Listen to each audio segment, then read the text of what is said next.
রাজধানী সোহরাওয়ার্দী উদ্যানে দুর্বৃত্তের ছুরিকাঘাতে ঢাকা বিশ্ববিদ্যালয়ের শিক্ষা ও গবেষণা বিভাগের শিক্ষার্থী শাহরিয়ার আলম সৌম্য নিহত হয়েছে।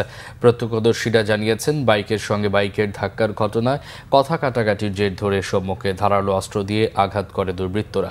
সৌম্য হত্যার বিচার চেয়ে বিশ্ববিদ্যালয়ের ভিসির পদত্যাগ দাবি করেছে জাতীয়তাবাদী ছাত্রদল। এদিকে বিশ্ববিদ্যালয় প্রশাসন ও শিক্ষার্থী হত্যায় জড়িতদের গ্রেফতার ও বিচার নিশ্চিতের দাবিতে তাগিদ দিয়েছেন। পুলিশ জানিয়েছে, জড়িত সন্দেহে এরই মধ্যে গ্রেফতার হয়েছে ৩ জন। বিস্তারিত মোবাশ্বের আহমেদের রিপোর্টে। বুধবার দিবাগত রাত ১২টার দিকে ঢাকার সোহরাওয়ার্দী উদ্যানে মুক্তমঞ্চের দক্ষিণ দিকে ঢাকা বিশ্ববিদ্যালয়ের শিক্ষা ও গবেষণা বিভাগের শিক্ষার্থী শাহরিয়ার আলম সৌম্যকে ধারালো অস্ত্র দিয়ে এলোপাথারি কুপিয়ে পালিয়ে যায় দুর্বৃত্তরা। পরে উপস্থিত জনতা তাকে ঢাকা মেডিকেল কলেজ হাসপাতালে নিয়ে ভর্তি করলে কর্তব্যরত চিকিৎসক তাকে মৃত ঘোষণা করেন। কি কারণে এই হত্যাকাণ্ড, এর সূত্রপাত কি তা জানান প্রত্যক্ষদর্শী ও পুলিশ। প্রায় ১৫ থেকে ১৬-১৭ জন ছিল। তো ওই ১৬-১৭ জন সাথে এই ছোট ভাইদের বাইক এদের সাথে লাগছে। এই ঘটনাটা লাগাকে কেন্দ্র করে এদের মধ্যে একটা হাতাহাতি তৈরি হয়েছে। তো ওই ঘটনার মধ্যে বাইজিৎ ছিল ১৮-১৯ সেশনের এবং সৌম্য ছিল। আমি যতটুকু জানি, এই দুই হোন্ডা যাওয়ার পথে কথা কাটাকাটির এক পর্যায়ে সেখানে বোধহয় ওই যে স্টেপ করেছে অন্য পক্ষ।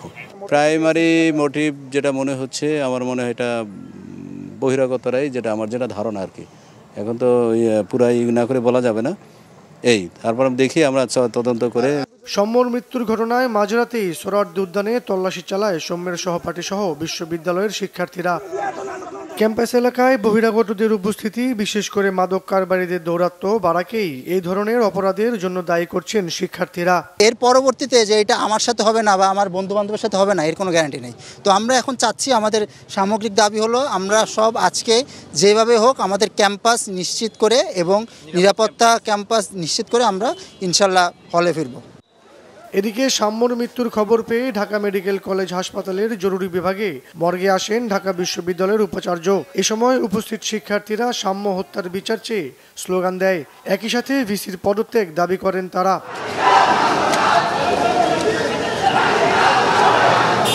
সাম্য হত্যার বিচারের দাবিতে আজ বেলা ১১টায় রাজু ভাস্কর্যে বিক্ষোভ কর্মসূচি ঘোষণা করেছে জাতীয়তাবাদী ছাত্রদল।